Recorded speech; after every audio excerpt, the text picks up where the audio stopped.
Abayahawa, Isaya Awasay, ang may likha ng ating buhay. Abayahawa. Tawada Abayahawa. Yaman. Okay, simula na tayo. Nandito na tayo sa chapter 59 up to 62. Ang ating pag-aralan, ito'y second to the last na topic natin. Sa sunod na pag-aaral natin sa Book of Enoch, yun na ang last. Hanggang 68. Yung 63 to 68, yun ang last. Tapos isusunod natin ang Book of Jasher. Mas detalyado siya doon, ang Book of Jasher, kaysa Book of Jubilee at saka Book of Enoch. Detalyado ang Book of Asher. Okay, abangan ninyo. Ang Book of Enoch, Book of Jubilee, Book of Jasher ay kasama siya sa original Ancient Hebrew Bible na 120 books sa mga Hebrew Israelite nga nakatira sa Ethiopia, na lahi ni King Solomon at ni Queen Sheba. Si King Solomon, Hebrew talaga yon, tribe of Judah. Pero si Sheba, Gentiles. Anak sila ni Joktan, hintil ang kay Joktan. Dahil ang Hebrew, Hebir, Abraham, Isaac, Jacob, 12 tribe, yun lang Hebrew. Lahat hintil na. Kay Japhet, hintil, non-elect. Kay Shem, hintil, elect. At nandyan din ang Hebrew Israelite. Kay Ham, kalahati elect, kalahati hindi, na hintil. Kay Kanaan, di talaga, non-elect yun na hintil. So yun po ang nasa record sa history. Wala yan, di yan mabasa sa 66 book na gawa ng Vatican Canon Law. Only Hebrew Israelite Ancient Bible Tanakh nga nakabase sa Ethiopia. Ethiopian Bible giban din nila. Kasama ito, binahan din nila. Kasi matutuklasan ang katotohanan. Marami kasing masasagasaan ng mga fallen angel eh. Mabibisto sila, lalo na eh. Hayag na nga sila itong mga huling mga oras eh. Hindi ito huling araw, huling mga oras na. Bulgara na, kaya lang mga pamahal na sa religion nila, kahit nalaman lang ganun, hindi talaga. Hindi na pamahal na namin to eh. Kahit sabihin na, Satanas yung simbahan. Hindi, Satanas to, napamahal na namin. Sige. Pero pagdating ng Judgment Day, doon na nila malaman, pero huli na ang pagsisisi. Bakit ganun ang feeling nila? Kasi, fallen angel na binhi. Kasi kung binhi ka ng seed of the woman, in other words, seed of Yahweh, ay manampalataya ka talaga. Yan, okay. Kasi dito may nag-react. Alam mo nag-react dito?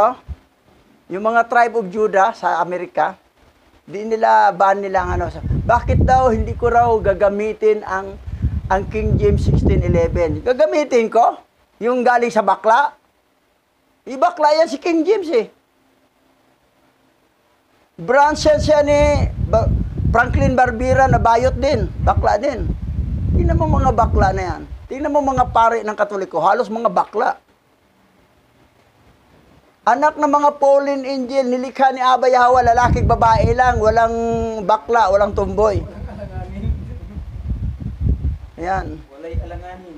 Hindi mo paniwalaan ang Bible na product ng mga bakla ni King James Version na 1611. Yung mga born-again Christian, dito kami sa King James 66 book.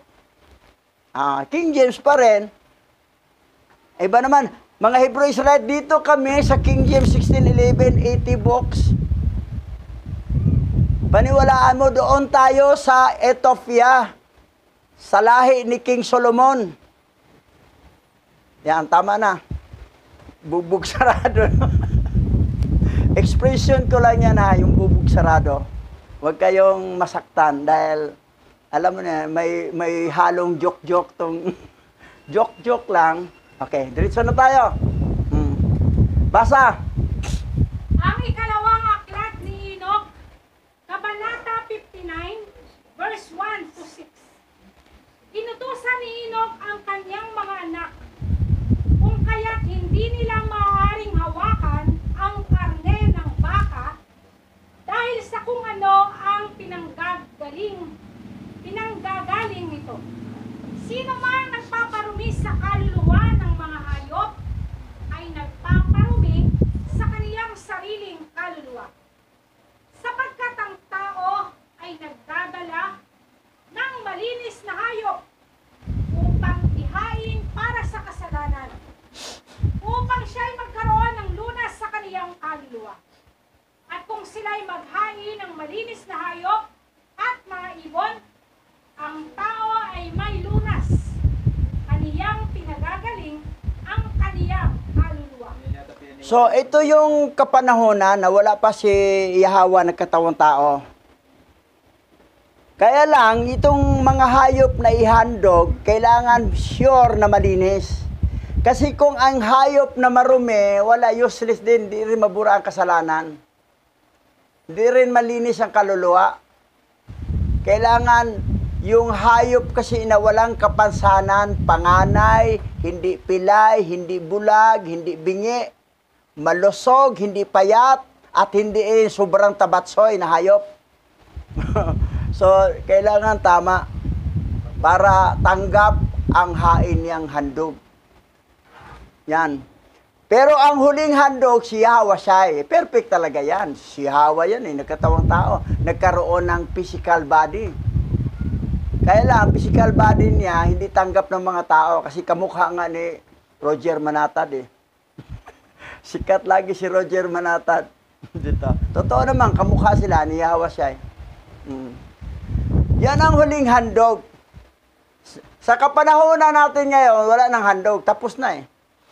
Isang insulto yon. Pag maghandog ka pa, parang ininsulto mo ang ginawa ni Yahweh nga nagkatawang tao siya. Naghandog siya ng blood. Sinabi doon kay Adan, magkatawang tao siya, mag-shed ng blood. Tuloy. Ang lahat ay binigay sa iyo para sa pagkain. Itali mo ito sa pamamagitan ng 4 na paa. Iyon ay upang gawing mabuti ang lunas. Siya ang nagpapagaling sa kanyang kaluluwa.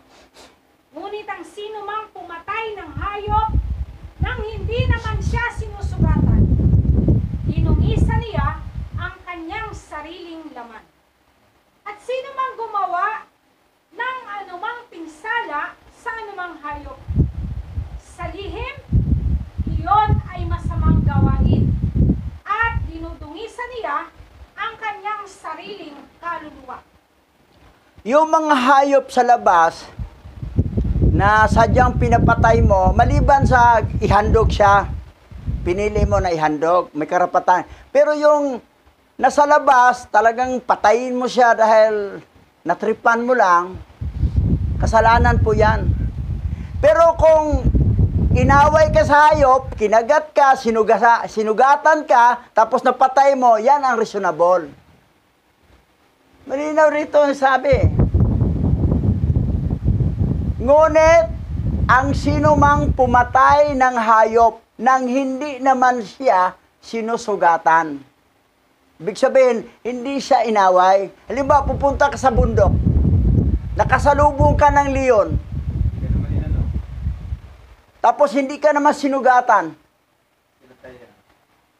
Pero kung inaway ka sa leon, gipinsahan mo, tapos napatay mo, katulad kay Samson, napatay ni Samson yung leon, ayun, reasonable yon. May kwento dyan eh. Pumunta siya, salubong siya. Leon. So nakabahan siya lumuhod siya, nalangin siya. Tulungan mo ko, wag mo kong kagatin ng leon. Pagdilat niya, nagtaka siyang leon, katabi na nanalangin din. Sabi niya, leon, ang bait mo pala. Akala ko ako lang nanalangin ko na wag mo akong kagatin. Pero nanalangin ka rin. Sabi niya, nanalangin ako bago ko kumain. Ano daw? Kakainin pala siya ng leon. Kailangan leon, manalangin mo na bago siya kumain daw.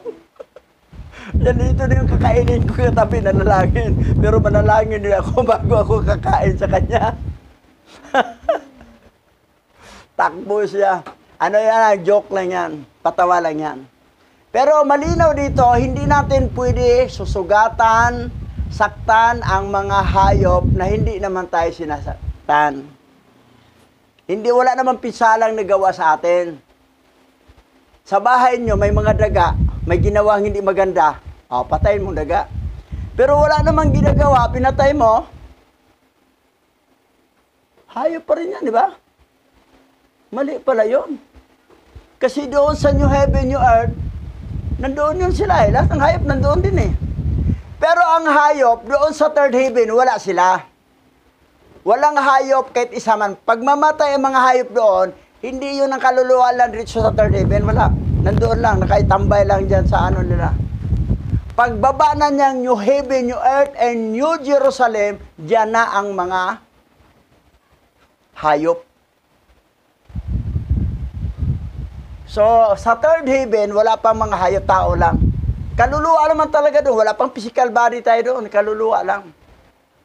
Nagkakaroon lang tayo ng physical body, yung the last resurrection na pagbaba na ng New Heaven, New Earth. Tapos tayo, nasa alapaapta, nakatambay lang tayo doon. Bababa rin tayo. Yun.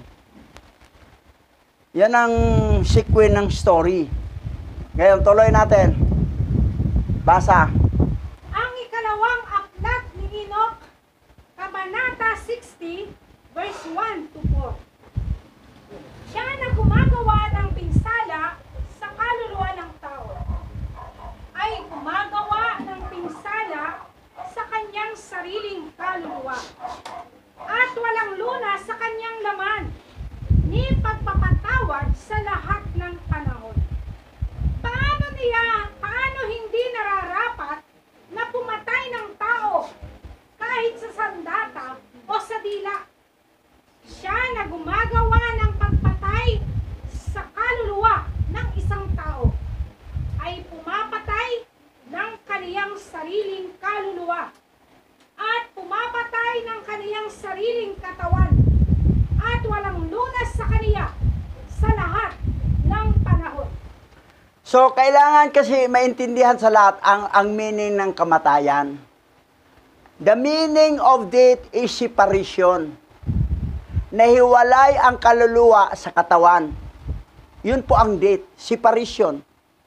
Namatay. Para mag-asawa, naghiwalay, patay ang kanilang relasyon kasi naghiwalay na sila.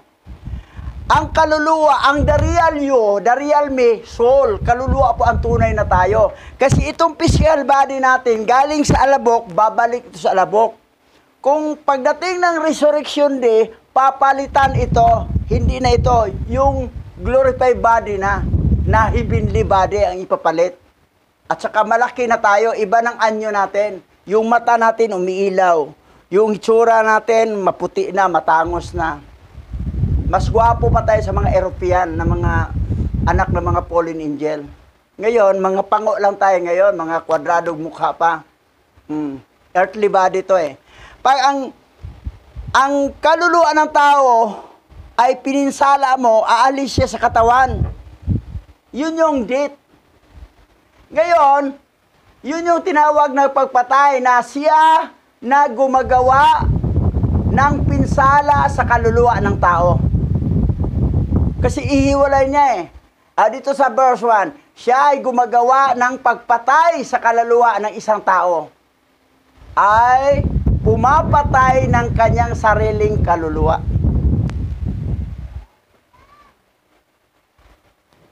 Sariling kaluluwa mo ang pinapatay.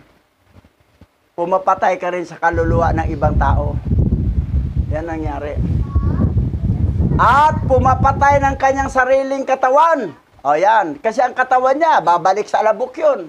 Maging alabok sa uli. At walang lunas sa kanya sa lahat ng panahon. Walang lunas. Walang lunas. Bawal nga ang pagpatay. Na ikaw ang sanhi nga ihiwalay yung katawan niya sa kaluluwa. Paano maghiwalay? Pinatay mo ang katawan. Binaril mo, sinuntok mo, sinaksak mo. Nahiwalay ang kaluluwa sa katawan. Ngayon, ganun din ang mangyari. Kung ano ang itanim mo, yun rin ang anihin mo. Kung magtanim ka ng mangga, ani ka rin ng mangga. Hindi naman pwede magtanim ka ng mangga, ani ka ng bayabas. Yung mangga ang tinanim mo eh.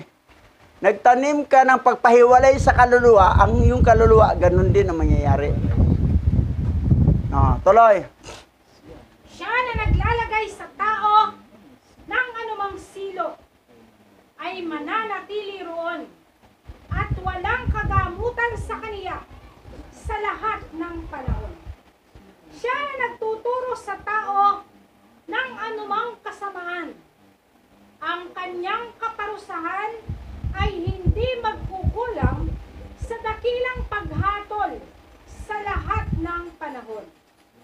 Siya na gumagawa ng baluktot o nagsasalita ng masama laban sa sinumang kaluluwa ay haharap siya ng kaparusahan sa apoy magpakailanman. Nako, maimpyerno pala. Maimpyerno pala. Anong kasalanan? Siya na nagtuturo sa tao ng anumang kasamaan. Paano mo siya turuan na anumang kasamaan? Maraming klase yan. Magnakaw ka. Manapak ka. Kasamaan yan. Kasamaan yan eh. Kasamaan yan. Magsinungaling ka. Kasamaan yan. Nasa panampalataya, dalhin mo sa mali. Kasamaan din yan. Sasama tayo doon sa mga fallen angel magsamba. Kasamaan din yan. Biro mo na sa tama ka na, pupunta ka pas mali. Eh kasi doon sa mali, may matanggap na pera. Dito wala pa eh. Money is free. Kasamaan din yon. Nasa tama, dadalhin mo sa mali. Kasamaan. Anong mangyari? Ang kanyang kaparusahan ay hindi magkukulang sa dakilang paghatol sa lahat ng panahon. Aba, eternal. Lahat ng panahon. Siya na gumagawa ng baluktot o nagsalita ng masama laban sa sinumang kaluluwa. Ay harap siya sa kaparusahan sa apoy magpakailanman.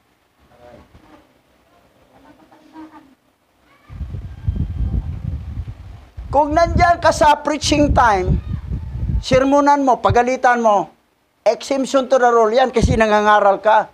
Pero kung personal, ay hindi magandang salita mo, gumagawa ka ng baluktot, nagsalita ka ng masama laban sa kanya, pinagdudahan mo na sila ang dahilan sa pagpatay, pinagdudahan mo dahil sa paglalaka doon namatay, sa pagsisimba, mali yan. Halata talagang fallen angel talaga ang dugo niya. Ang binhi niya ay fallen angel. Di talaga yan. Kasi makita sa karakter niya eh. Makukompare naman, ano bang karakter nitong tao na ito? Bakit ganyan siya? Kasi yung karakter niya, karakter ng fallen angel. Kasi anong resulta? Because of the love of money is the root of evil. Love of money. Sabi ko nga, kung habulin mo ang pera, tatakbo yan, mapapagod ka ng kahabol. Hayaan mo na ang may-ari ng pera ang habulin mo para ang pera habol na sa'yo. amo ko. Ano kayang gagawin niya sa amo ko? Baka gagawa siya ng masama. Habulin ko nga siya. Oh, di pira na ihabol sa'yo. Kasi hinabol mo ang may-ari ng pera. Pero kung ang pera habulin mo, tatakbo yan, mapapagod ka lang kahabol. Pagtawanan ka lang sa may-ari ng pera. May-ari ng pera ang habulin mo, ang pera habol sa'yo. Marami nangyari dyan eh. Napalayas, napuntas Batangas. Dahil sa pera, na nangamba. Wala talaga. Makikita mo talaga, may dugo talaga ang fallen angel eh. Dugo na fallen angel. Pinasok mo sa GC, ayaw niya. Mabuti lang, hindi niya tinanggap ang 500 in-offer sa kanya. Inupiran siya ng 500 eh, hindi niya tinanggap. Pero nag-leave siya sa GC. Kasi gusto niya milyon. Wala pa nang milyon sa anak ng hari eh. Wala yan, fallen angel talagang dugo niya eh. Kilala mo yan, di ba, Pastor? Basa. Ang ikalawang aklat ni Enoch, Kabanata 61, verse 1 to 4. Inutusan ni Enoch ang kanyang mga anak na iwasan ang kanilang sarili mula sa kawalan ng katarungan at ingatan ang kanilang puso na hindi magbulong-bulungan. At ngayon, mga anak ko, ingatan ninyo ang inyong mga puso sa bawat kawalang katarungan na kinapuputan ni Yahweh. Kung paano ang isang tao ay humihingi ng isang bagay para sa kanyang sariling kaluluwa mula sa alahayag. Gayon din ang gawin niya sa bawat buhay na kaluluwa. Sapagkat alam ko ang lahat ng bagay. Kung paano ang dakilang panahon na darating ay maraming mansyon na inihanda para sa mga mabuti at matuwid na tao. At ang hindi matuwid para sa hindi matuwid. At marami sila ay walang mamanain sa bagong langit at bagong lupa. Ayun o, maraming mansyon. Walang mana. So, anong labas nila? Bangkita. Parang. Si tatay, may mansion yun, alam ko. Dito pala na-reveal kayo dyan, nabilabid yung ano, ay, oo, yung sa Revelation, bagong langit, bagong lupa. Girebel sa Book of Enoch, chapter 61, no? Yan pala yun. Kaya nasabi ni Juan na may bagong langit, bagong lupa. Eto, nagbasa yan, yung mga nagbasa yan sila sa Book of Enoch. Tapos, yung ito namang mga ipabasa, yung baban. Ito namang remnant Hebrew Israelite na tribe of Judah. Ano lang sila, King James 1611 lang. Nandoon pa ang sumpa niya eh. Sa pagpapatay nila kay Messiah Yahweh, sinumpa pa rin sila.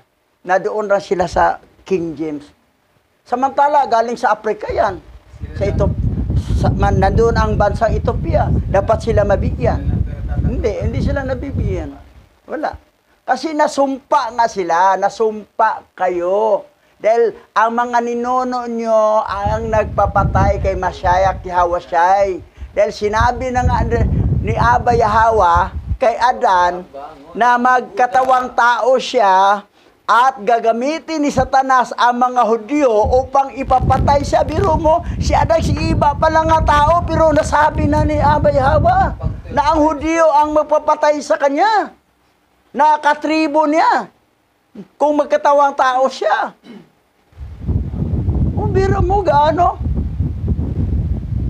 Gaano kalayo pa ang panahon, pero alam. Wala pang Israel doon. Oo. Wala pang Abraham doon. Wala pa. Wala pa si Isaac. Pero sinabi niya kay Adan. Wala pang Noah doon. na magkatawang tao siya at udyukan ni Satanas ang mga Hudyo upang patayin siya.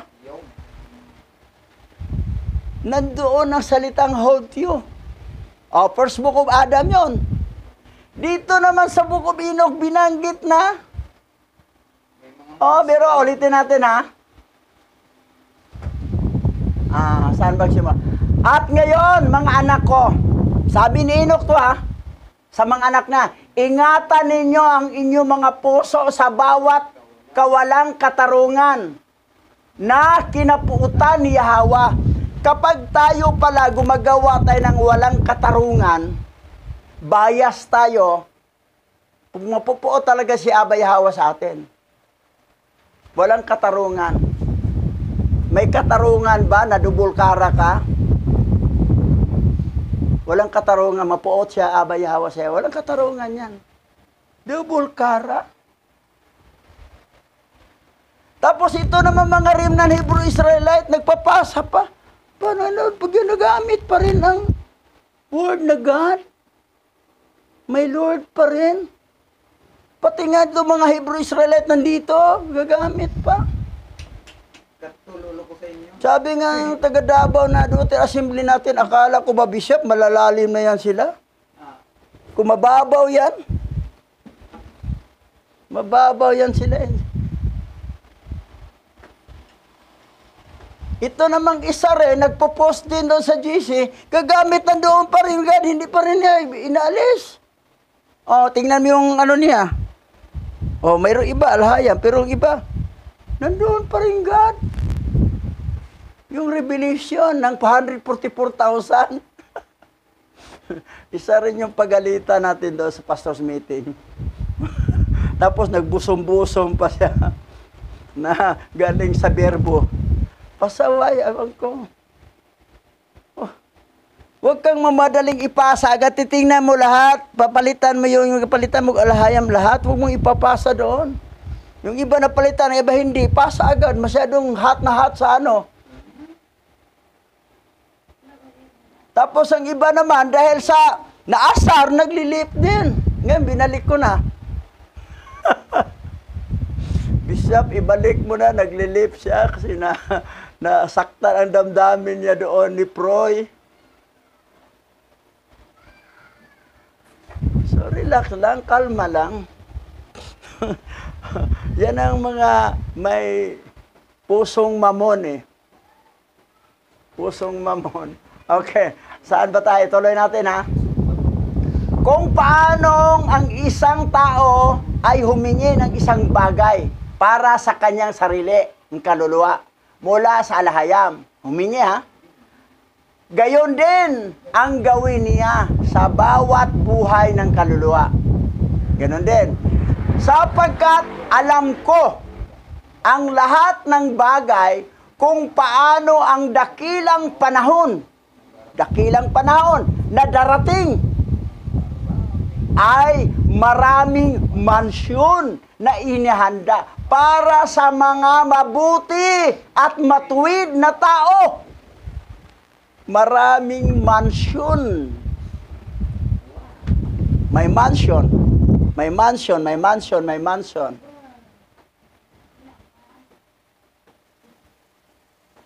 Ang iba, yung isa, okay lang sa para. Marami naman kami doon. Walang privacy, walang bahay ka rin, umuulan, basa ka rin. Iba yung, hindi balik si Adag si Iba doon sa Garden Eden, parang yun eh. Hindi naman sila nagtagal doon eh. Pero habang buhay ka doon sa parang, kailangan may mansion, may tahanan. At ang hindi matuwid, eto na. Pero ilik siya ha. Pero hindi lang matuwid. Pasaway eh. Para sa hindi matuwid, ay marami silang walang mamanain. Marami sila ay walang mamanain sa bagong langit at bagong lupa. Sa langit pa rin, wala lang mana. Wala siyang mamanain. Nasaan siya titira? Mas okay konti ang parang kaysa bangkita. Parang Kasi ang bangkita, nasa tabi ka ng mansion eh. Bangkita ka, di mo mansion. Sabi, dapat dyan ako nakatira eh, kasi pasaway kasi ako sa lupa eh. Pero doon sa parang, nandoon mga hayop. Ngayon, ginugulo ka. Kita mo sa FB, may mga ginugulo ng mga hayop doon. Mga unggoy, mga gorilla. ginugulo yung mga tao. Nanghalik pa ng babae. Oo. Akala nila, okay, pero lifetime ka na, forever ka na sa parang. Pag sa parang masahin. Sa bangkita, forever na rin. Kasi hindi nga matuwid. Bakit hindi matuwid? Mag-active lang kung may dalagita. Saan siya matino? Sa tights lang.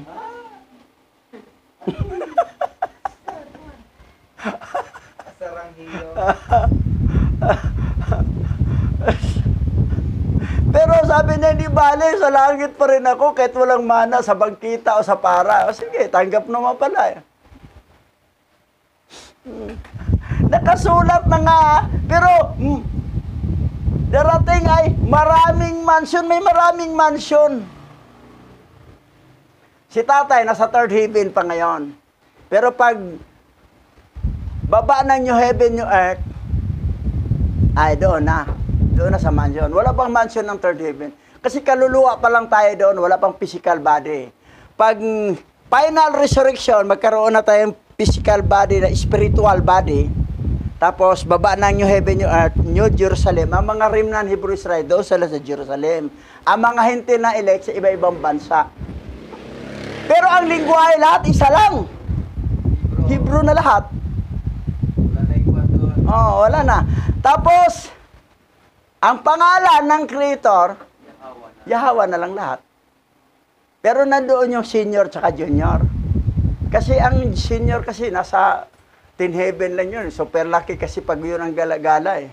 Pero ang junior kasi ang umiikot. Pero siya pa rin yun. Dahil isa lang kaluluwa eh.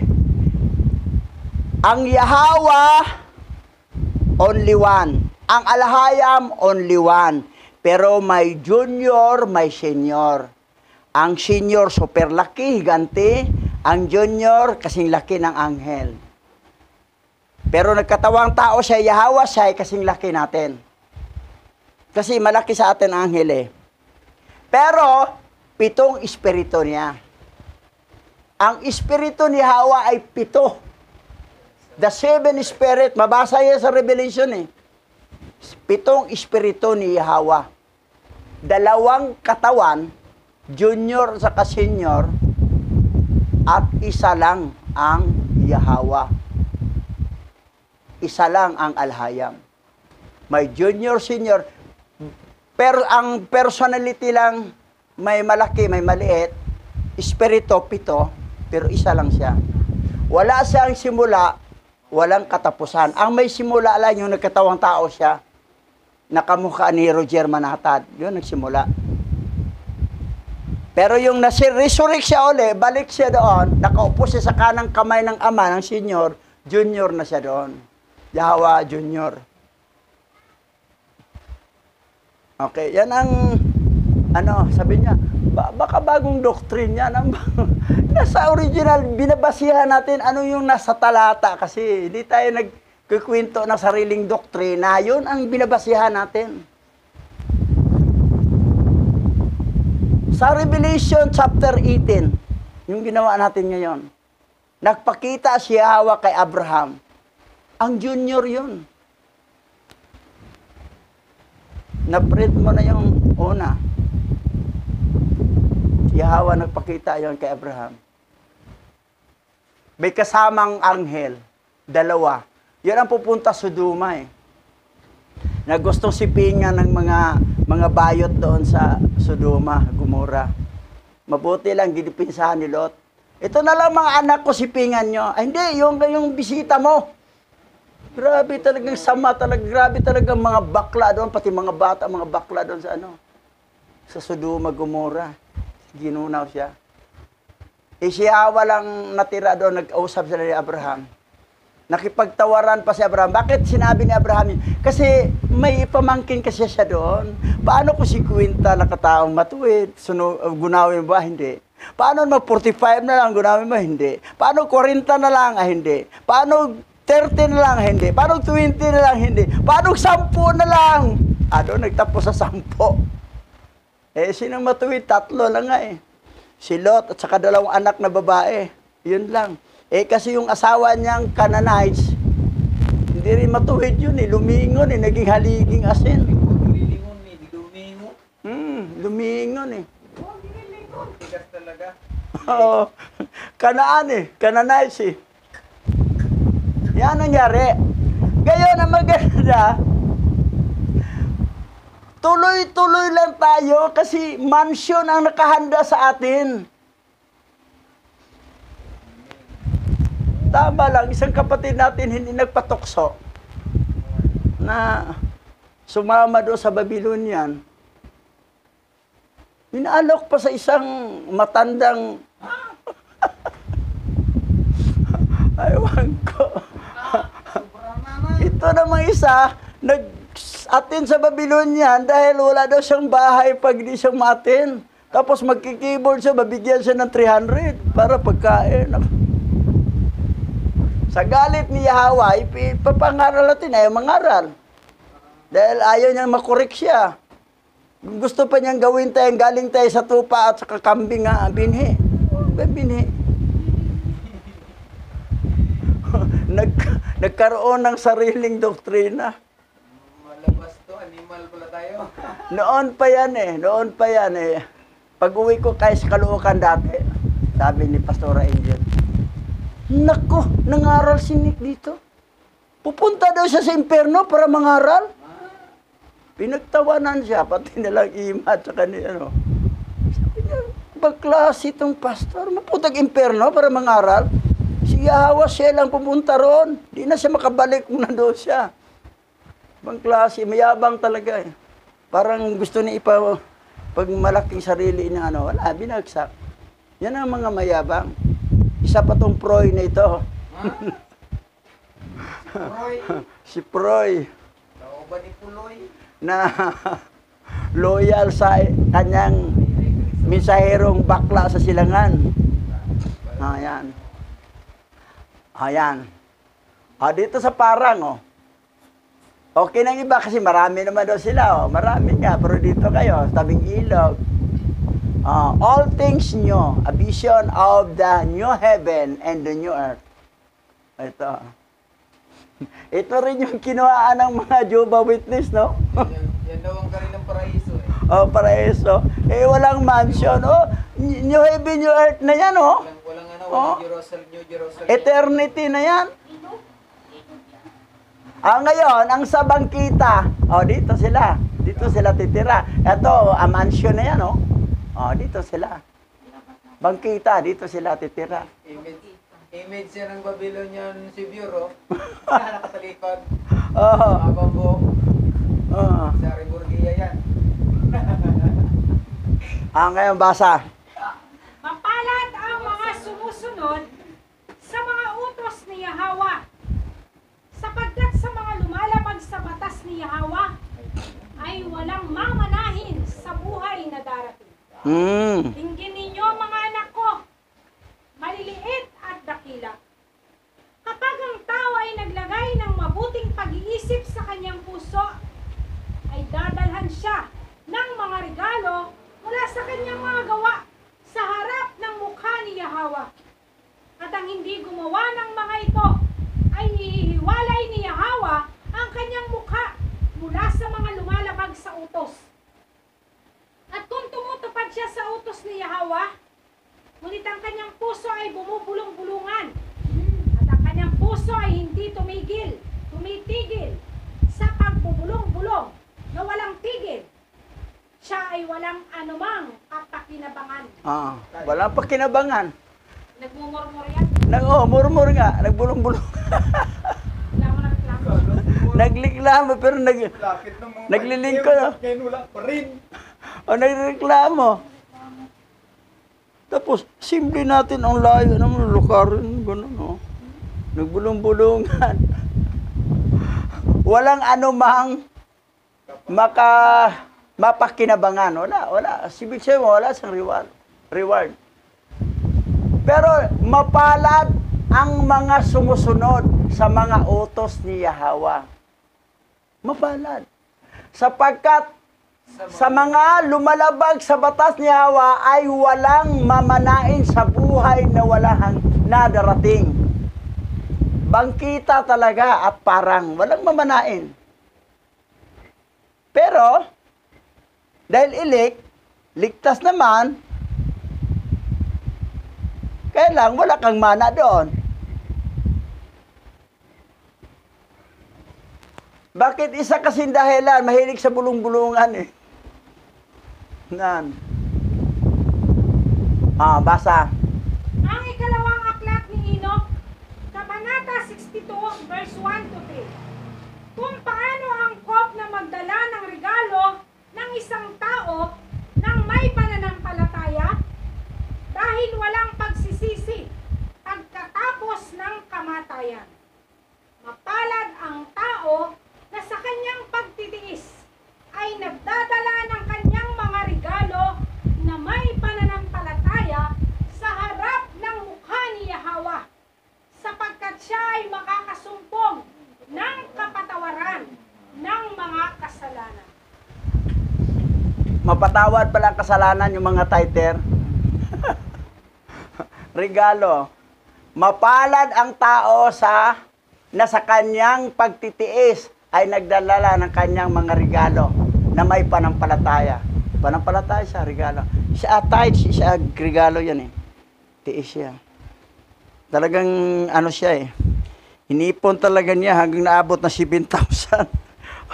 Ayun, yan ang maganda sa kanya. Kahit walang dalagita na hindi magsimba.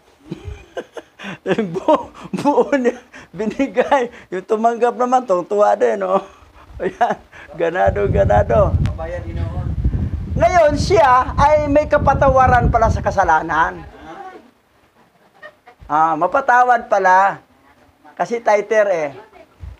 Kaya problema niya, dahil hindi siya lubos na mapatawad lang, kaya lang, bangkita o parang. Pero okay naman, tanggap naman niya ang parang eh. Kahit bangkita, tanggap naman niya. Sige. Pero, mapatawad, pala siya, pala siya na pasaway. Kasi makita mo sa niyan, nagtatayit talaga siya eh. Biro mo sa habang panahon, iipon niya, no? Hindi siya natukso eh. Laki na yung 7,000 eh. Pero, 70,000 ang katapat mo. Kasi ang income niya 70. Buko talaga niya 7. Para tithes niya. Ayos ah. So, sure ko na pala siya, Dahil mayroon siyang pagporsige.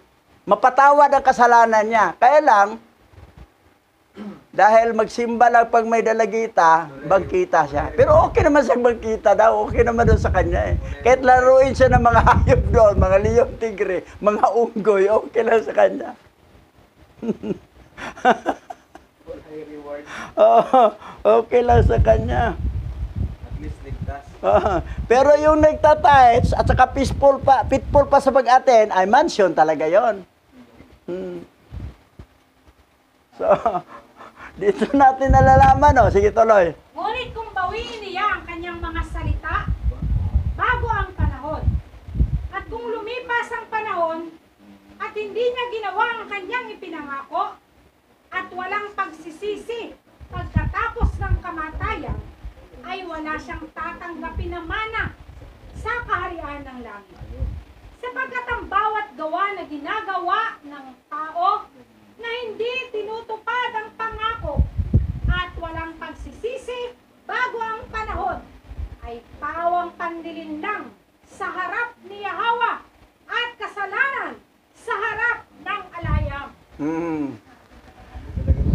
So, ito na Ngunit kung bawiin niya ang kanyang mga salita bago ang panahon, at kung lumipas ang panahon at hindi niya ginagawa ang kanyang ipinangako, at walang pagsisisi pagkatapos ng kamatayan, ay wala siyang tatanggapin na mana sa karyang langit. Bangkita talaga parang. Nagregalo siya.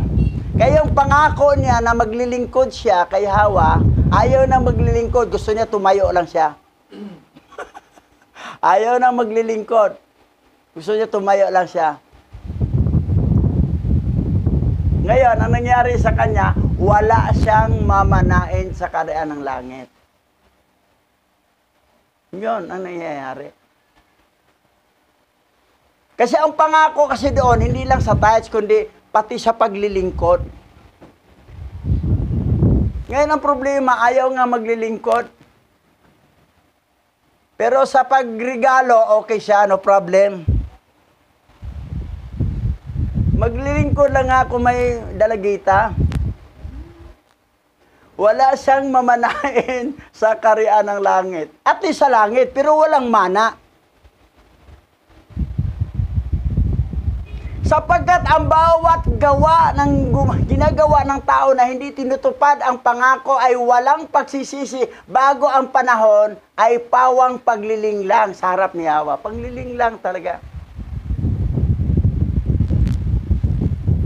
Niling lang niya si Hawa. Kasi walang pagsisisi. Pwede naman ko doon, pwede dito. Kasi dito kasi, Babylonian to, okay naman to siya. May pira ako ditong tatanggapin, dito naman. Walang pagsisisi. Ay pangliling lang yan kay Hawa. Gusto pa niya dadalhin pag ibas pangliling lang, mabuti hindi siya sinamahan. Kasi ang kanyang gustong aloke, matino ang babae yon.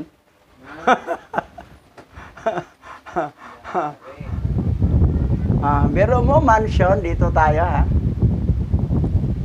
The new heaven and the new earth and the new Jerusalem and beyond. Yan. Biro mo. Gaano kaganda yan. Mga ginto lahat yan.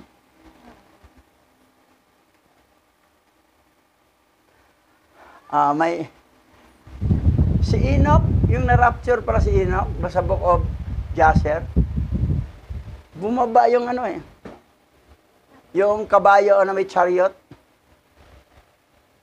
Kaya lang, hindi siya dinala talaga sa chariot. Hindi katulad kay Elias, na dinala siya sa chariot. Si Ipo-Ipo siya dinala. Pero, pinasakay siya dito, naglakbay sila ng mga 7 araw.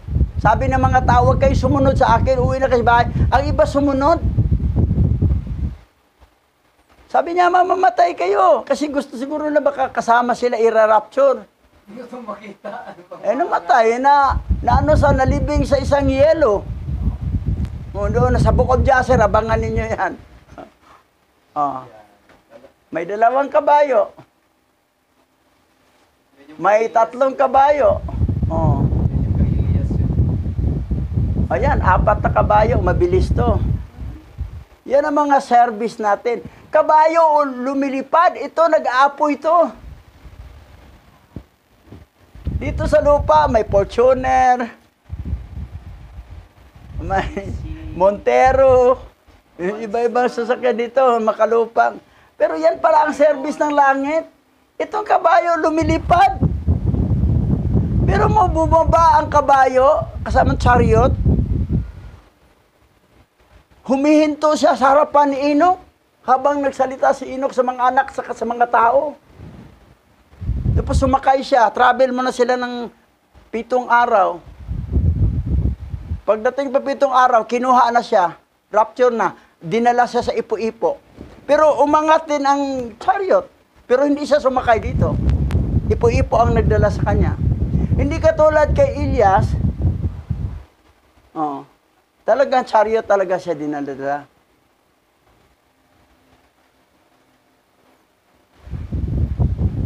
Dito sa Parang, matanaw lang nila ang mansion. Matanaw lang nila, pero dito sila.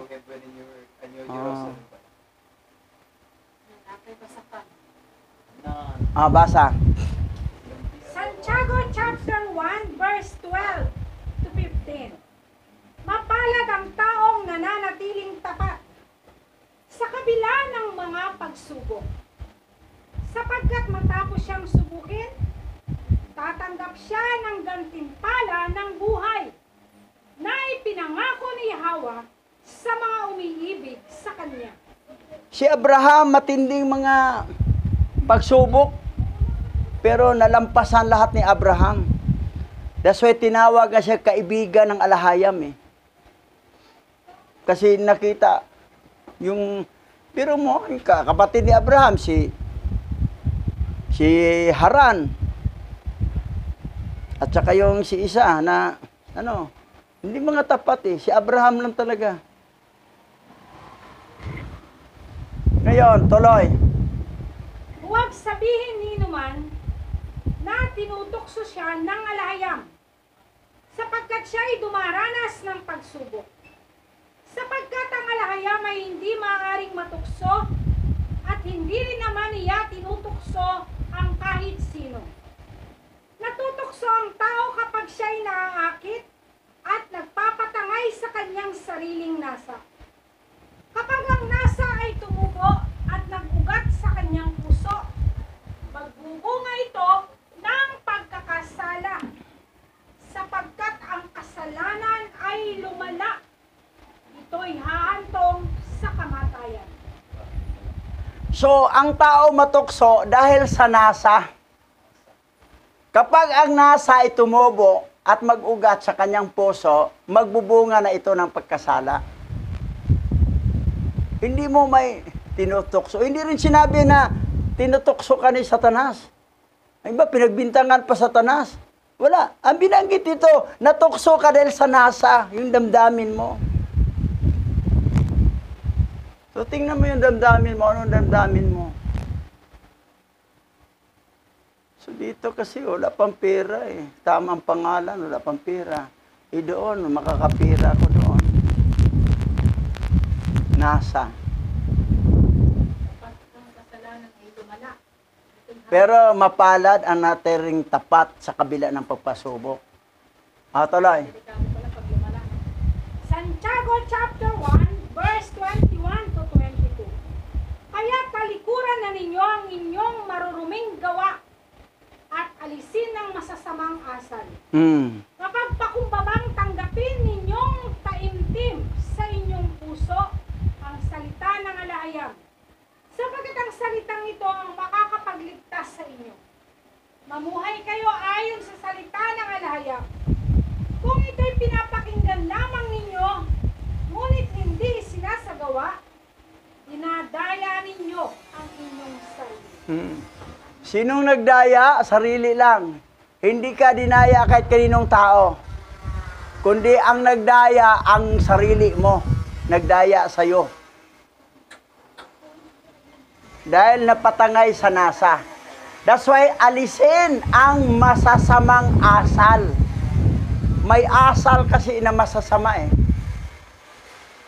Pero paano kasi ang asal niya masama kung ang dugong meron sa kanya ay dugo ng fallen angel? Yan talaga, instinct na sa kanyang buhay yan eh. Pero kung ang binhi niya ay binhi ni Yahweh, siyempre ma-instinct yan ang kaugalian ni Yahweh na sa kanyang pag-ugali. That's why makikita mo ang tao, sino ba ang binhi ni Yahweh at sino ba ang binhi ng fallen angel? Makita sa karakter. Kung anong dugong mayroon ka. Pero mayroon pa naman akong dugong kunting kabaitan, pero malamang-lamang lang kasamaan, o may dugo ka rin konti dito. Konti lang, pero mas malaki ang fallen angel na dugo. Kasi halo-halo na eh, nag-mix na lahat eh. Yan. Oh yan, natapos na.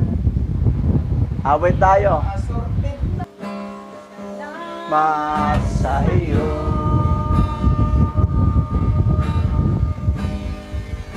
Aking alahayan.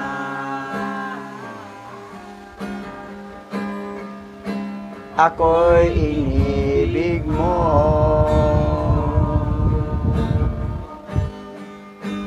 at tinangging lubos.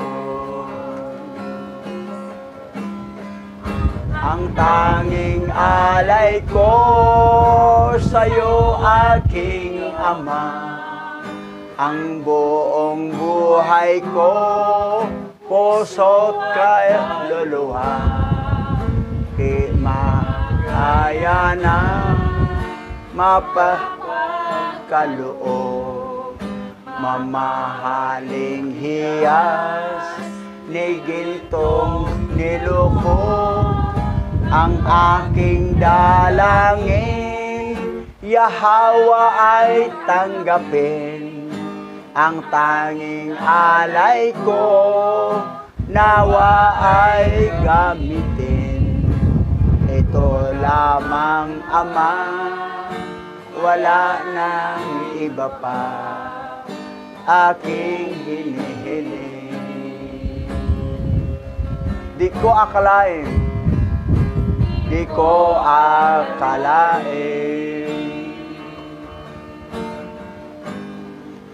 na ako ay binigyang pansin. Ang taong tulad ko, di dapat mahalin. Tanging alay ko sa'yo, aking Ama, ang buong buhay ko, puso't kaluluwa, di kaya na mapagkaloob. Mamahaling hiyas ni gintong nilukog, ang tanging dangin, Yahawa ay tanggapin. Ang tanging alay ko, nawa ay gamitin. Ito lamang, Ama, wala nang iba pa aking hinihiling. Ang tanging alay ko, ang tanging alay ko sa'yo, aking Ama, ang buong buhay ko, puso at kaluluwa, di makaya na mapagkaloob. Mamahaling hiyas ni gintong nilukog, ang aking dalangin, Yahawa ay tanggapin. Tanging alay ko, nawa ay gamitin. Ito lamang, Ama, wala nang iba pa aking hinihiling. Ito lamang, Ama, ito lamang, Ama, wala nang iba pa aking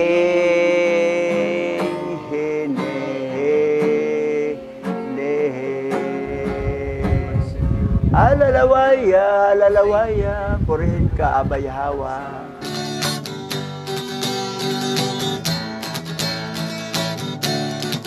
Aba Yahawa, Isya Yahawa, Asay, ang may likha ng abing buhay.